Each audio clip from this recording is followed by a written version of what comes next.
welcome to the What's Your Motor podcast. Today I got a very special guest, man.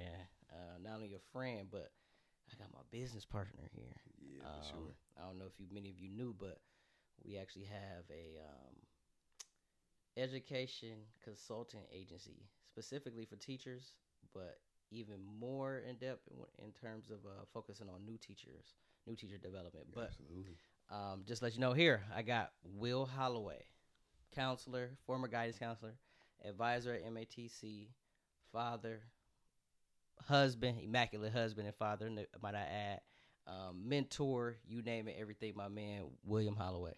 Welcome to the pod, man. What's going on, man? It's a pleasure to be here. Finally got you here. Finally got you here. For sure, man. It's been a minute. It's been a minute. It's been a minute. What you been up to? How's your day? The day was good, man. I spent most of the day down on the gig, man. Just trying to make sure I'm doing what I'm supposed to as far as the students' work, but still dibbling and dabbling in some things that I need to get done. So the day was good, though. Right. Yeah. And you did with the college students coming out of MATC from all pathways, right? Because I know MATC got the healthcare pathway, the create pathway, the employer and community education, pathway. business pathway. Yeah. I'm a general advisor down there, particularly through a grant funded by Northwestern Mutual. It's kind of a two part thing where sometimes we go out to high schools and I help with recruitment and students who are dually enrolled, college credits in high school or whatever. So I become an extra counselor for them or advisor for them, and then when there's overflow from the pathways, a lot of those students end up at the general advising office, and then I'm able to assist with some things there. So you kind of doing like what you were doing when we were in the elementary schools, but it's a little bit different. What's the biggest difference between being a college advisor and a guidance counselor for like the younger grades? Right now it's strange. I don't really see a lot of difference. It's in some respects because many of the students that I deal with, it don't really matter the age. I've been dealing with a wide range of students, students all the way up to 60 years old, and if they're not prepared properly, then they don't have the skills that they need to be able to come and flourish at a place like MATC or any place higher ed. So it's the same thing. The students that are really invested in their education on the elementary, middle school level, they seem to do well, right? Just like those students on the higher ed level. That's what I'm saying. I see the same things. A lot of students come down to MATC because it's a last resort for them.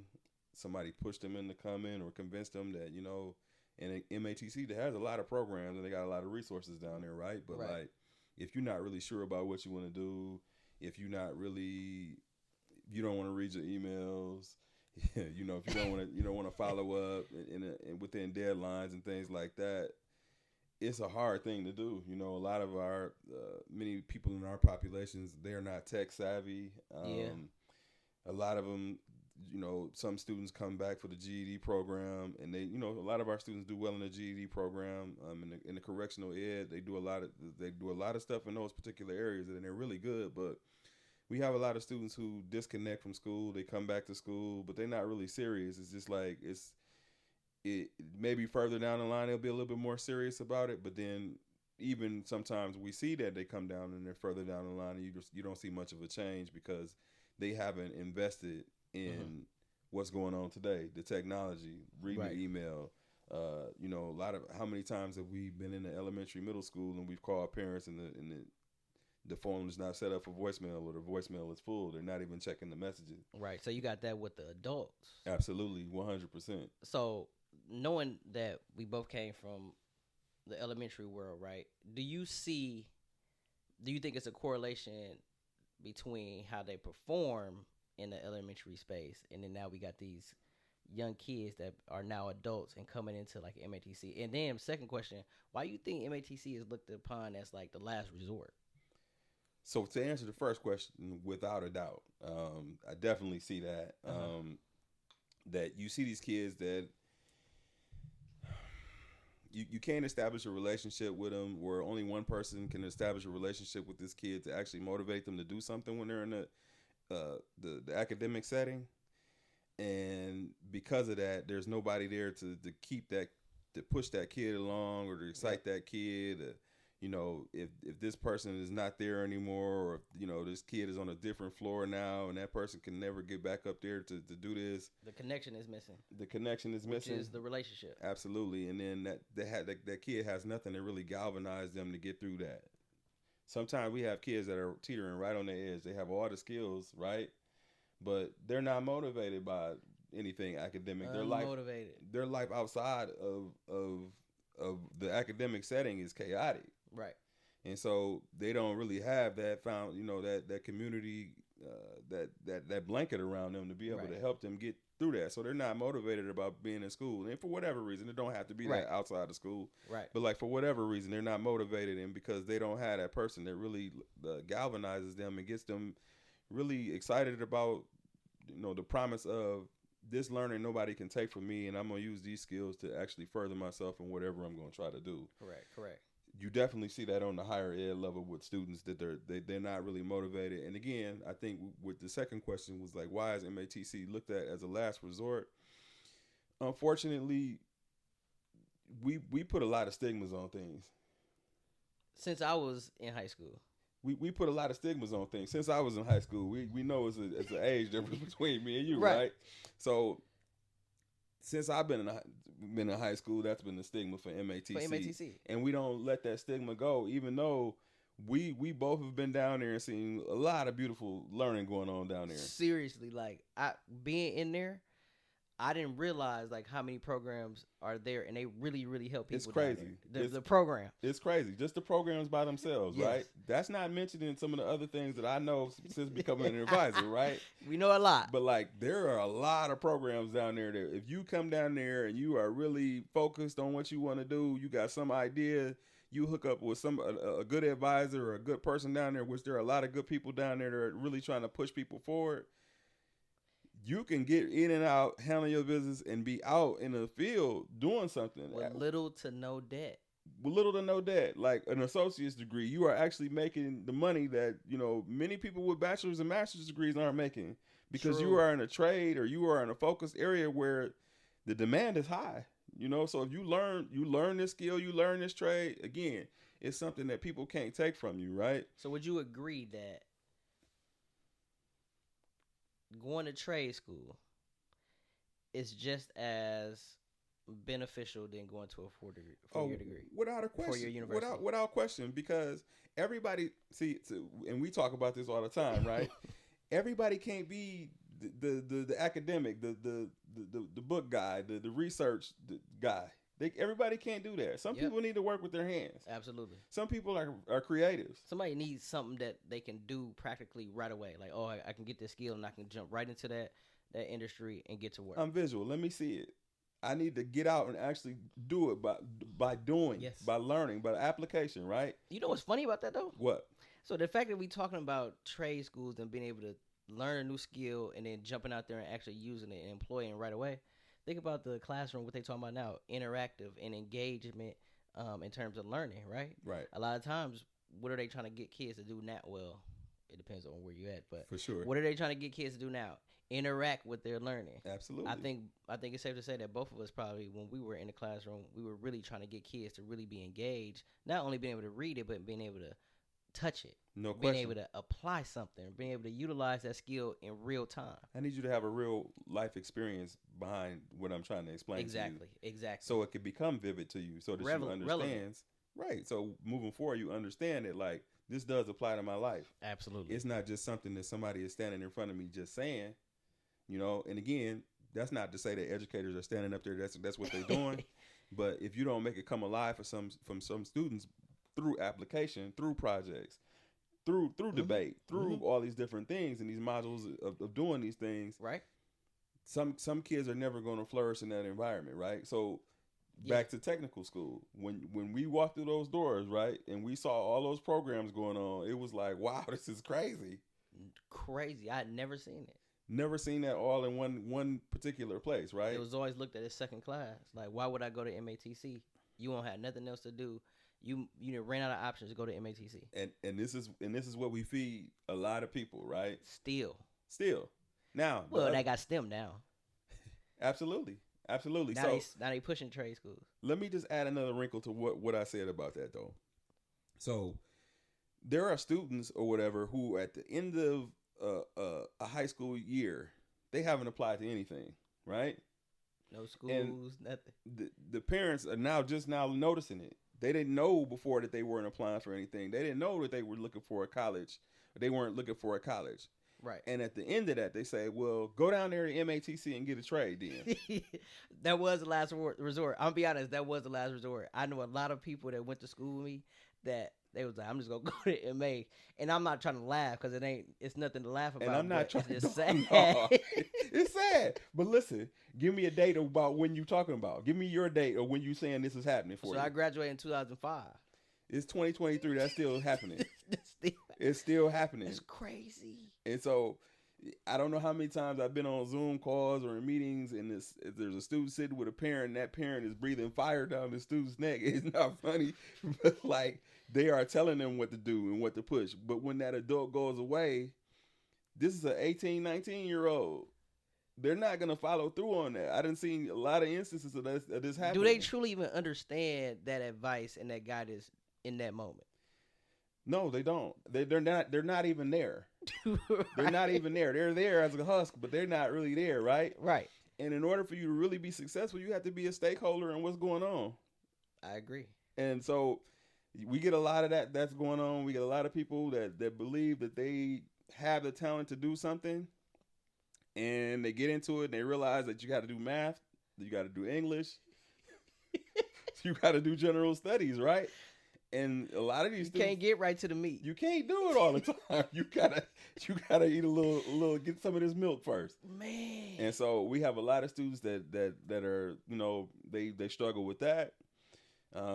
That's why I think that's why it's super important to like really get to the kids when they're young.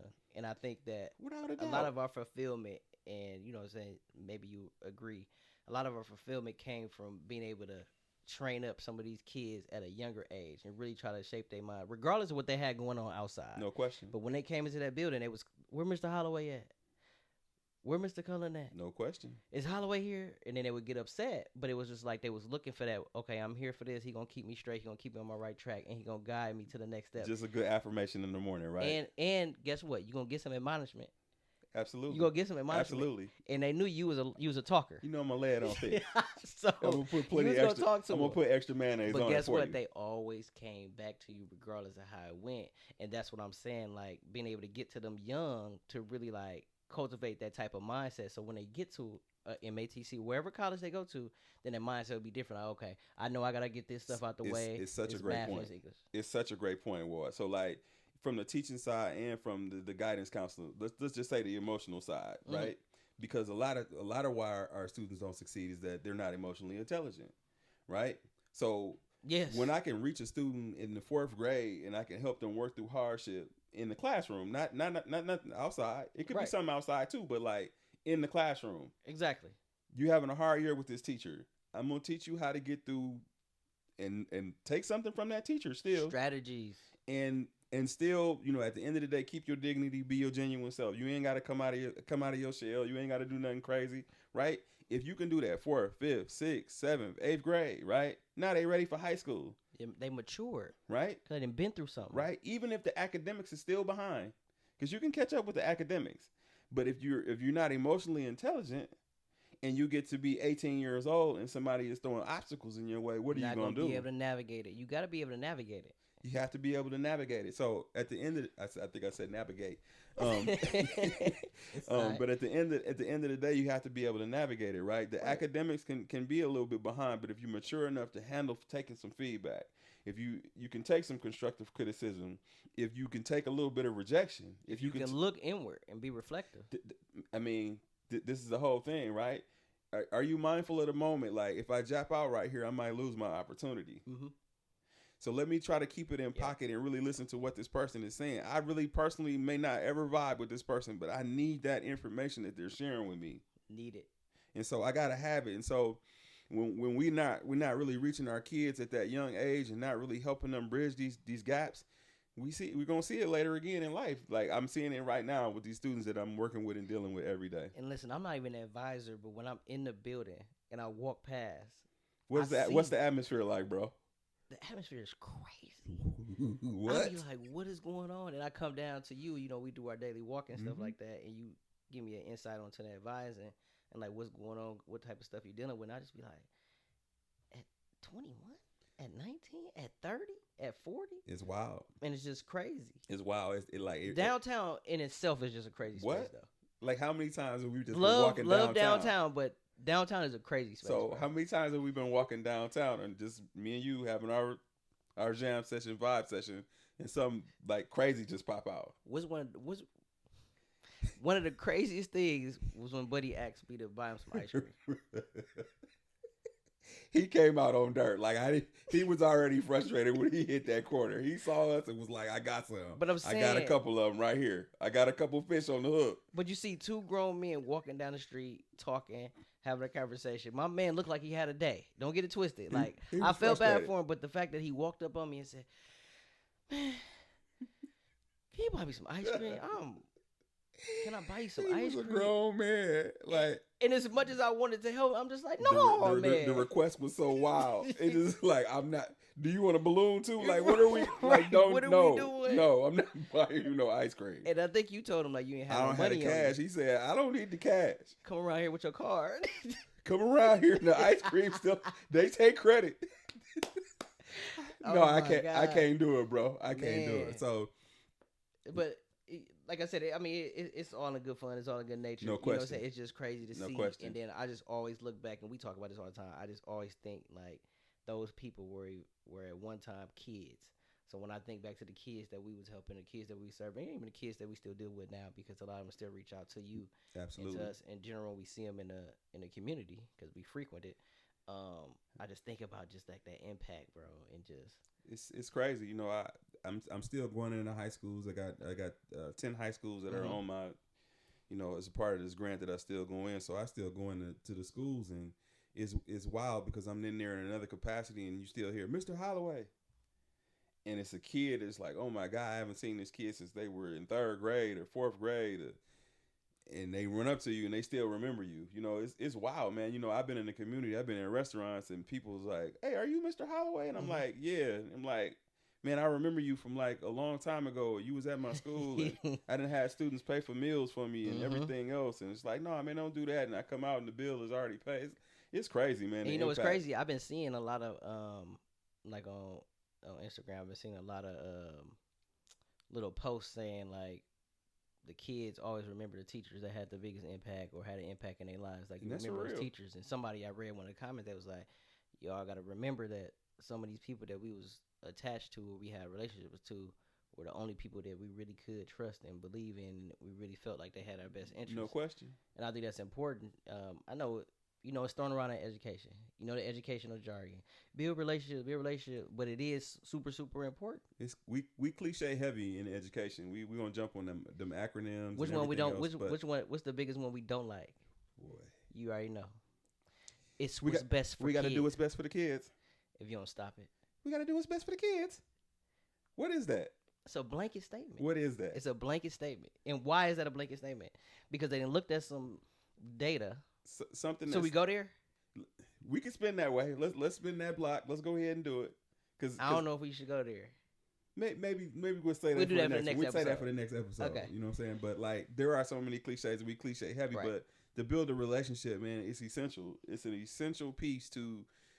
So not only the relationship with the student, but the relationship with the family, right? Absolutely. Yeah. I'm a guidance counselor. You an administrator. You have to have relationships with community organizations. Mm-hmm. You have to have good relationships with your fellow teachers and colleagues.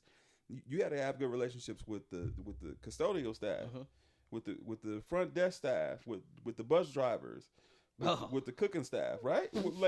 like how many? Don't forget the bus drivers. Like. Do you want to jump into one of them like that? The bus driver stories are ridiculous. Listen. Ridiculous. We got so much to talk about. We were a tandem. Block and step. And many things would not have gotten solved if you hadn't had my back and I hadn't had your back. It would have been outrageous. But then even take a step further, you helped acclimate me to St. Rose, right? I was at the sister school, obviously, but you helped acclimate me and you stamped me for the kids to be like, no, he good people. No question. Because you had been there already for No what, question. 12 years prior? Or how many years was it before I got over? I came over at 19. 19. So in 19, I had been there 11 years. 11 years. So almost 12 years. Yeah, so, yeah. almost 12 years. Was going on 12. By the end of that year, I think it was the 12th year. So, yeah, absolutely. Like, you know, I had seen your work. You know, we've been rocking for a long time anyway. Since I was a teen. Since you were a teen, 19 years old. Killing me on the basketball court. We're going to edit that part out later.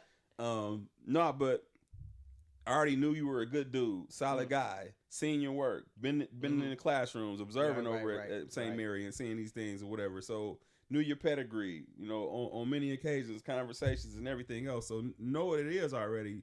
And that St. Rose, you know, it's just like anywhere else or whatever.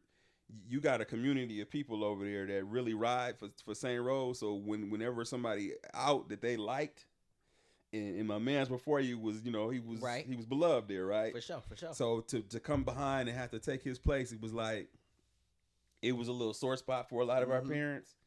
And I wanted them to know, like, no, he from the same tree.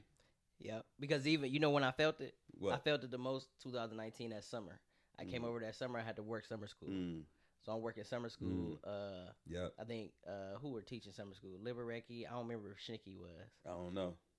Shout out both of them though. For sure. Good teachers. But Liberecki them was like good people. Standoffish, and I was just there, you know what I'm saying, just rocking out, sure. holding it down. He was training me, or whatever. And I remember like the second day of school, that's when it was like, oh, okay, he cool. He all right. He cool. He all right. And then it was like we was rocking. Yeah. For sure, but like I came over and visited to see the kids that one time. Yeah, no question. Yeah. But like people, they got a short memory in regard to that. You know what I'm saying? And you know, in a year, you still in a war. You still in a war in a year. So when they introduce people, and just be like, that person might not even be here in August. He ain't gonna make it. he might not even see Buddy. How many times we said about teachers? Buddy fell in your bosom the one time, though, right? We gonna say that for the next one. Let's get off that for a second. But that was wild. Like another story. But again, there were parents like, no, I don't know about this new guy. And I'm like, no, he's gonna be all right. Mike, shout out Mike Henry. Man, Mike Henry, that's my guy though. You know, that's my man. And he came to me right away and was like, I don't know. I said, no, Mike. Believe me, this is my guy. He gonna do well here. He gonna fit right in. As a matter of fact, he's gonna flourish because this is the kind of guy he is. Genuine, right? Right. So much of an impact with the people, right? Became in that time frame that you was over there, like beloved. Like people really rock with you. Like, and again, I noticed not just in that environment, I noticed outside that environment, like people rock with you. And that's cool. So it was cool that like in the beginning it was just like people really wasn't feeling that. But like your relationship building skills, your rapport with the people, your knowing how to weave this in and weave this out to have some fun, but to still hold that line. Right.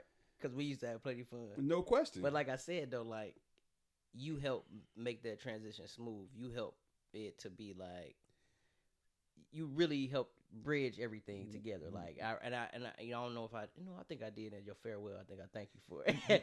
But I had to thank you for it. But again, to me, it's like I can ghostwrite the song, but you still got to perform the hit. So like I can set it up, but you got to be the one to knock it out the park. So I can give you all the game or whatever, but you don't do nothing with it. It's or I can clear a lane for you, but if you don't take it and score that thing, then it is what it is. So you had to have it in you in order to be able to do that, and that's, to me, it really started to set the foundation for what we're doing right now. It low key. It's funny though. It's like it's weird because when you're 19, you don't even. It didn't even occur to you, right? Not at all. This just a good dude that I'm playing with, right? I was in healthcare. In a whole different field, right? You get over to me, I'm like, this is my boy Ward. Just the boy Ward over here. Look at Ward. That was crazy, right? So, and then you through our guy Twan. Shout out to my guy Twan. Shout out Twan. coming to hoop at the St. Rose every Saturday. On a Saturday morning. Every Saturday mornings. You know, back when them knees was still working. Man. Them boys is not working no more. But you know, it is what it is. Every Saturday. Cats running in the walls and all kind of what? They went into the little mat on the equipment closet. No question. So playing hard. That's crazy. Playing hard. But yeah, man, setting the foundation for what we doing now, like this is a good dude, man. Like somebody that I really need to stay connected with, whatever, because his vision and my vision in regards to what we see in education is dead on a lot of times. You know, it's definitely aligned. And so we see a lot of the same things. So this is a great moment for us right now. You know what I'm saying? Shout out to my boy Walt or whatever for jumping out here and setting the podcast up or whatever. I'm glad to be a part of it.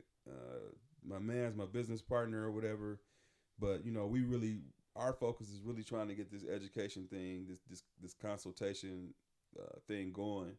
We got a lot of projects that we've done. We got a journal that we've done. We got a little small guidebook for educators or whatever. We've been out a couple places and talked a couple places. We try to keep the Instagram presence rolling. We try to keep our LinkedIn presence rolling, just with content to make sure that people know and understand that we've been in the community for a long time, serving kids and families. Absolutely. And, have a lot to offer in regards to classroom management, teacher resiliency, how to take care of yourself throughout the school year. But a lot of what we do extends even outside of the academic space, into the communities, into our tribes, into our social circles, our families, to our families, of course. And so the extent of what we try to do, and the people who we talk to, and the people who reach us, and the people who we reach, is pretty extensive, and it's really dope. At the end of the day, that we do have this network of people who we try to work with, that's working with us to really try to build something moving forward, man. So yeah, we got a lot of shout outs, and there's a lot more coming too, because this only episode 1. Number 1. We got more coming. Numero uno. And just stay tuned. This is only the first time, but this ain't the last time. Until next time, what's your motive?